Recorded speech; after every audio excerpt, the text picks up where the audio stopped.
Welcome back to the channel. The market and Zcash has started to move lower. But today, we actually got a fresh breath of air, reminding us that this price prediction is still valid and still in play. Now the market did dip slightly below our first buy pocket, so we need to update that level and bring it down a bit. Buyers ultimately stepped in lower than expected, and now the big question is, do buyers still have the strength to break through this sell pocket?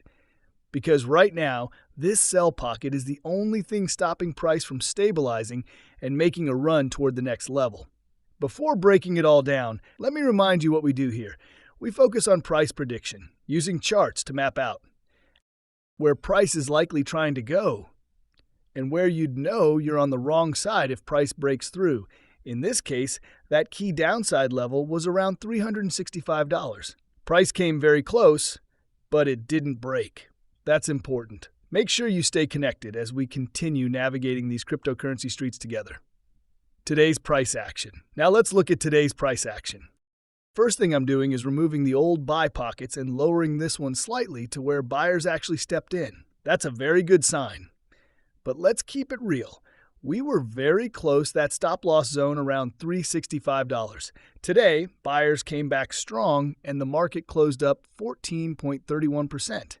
That said, we are not out of the woods yet. There is still a very clear pocket of selling overhead that buyers have not been able to break. Until that happens, downside risk is still on the table. Once we see a clean break above that sell pocket, that's when we can realistically start talking about a move toward the next sell zone. Higher time frame check. On the 2-day chart, we've got about 23 hours left on this candle.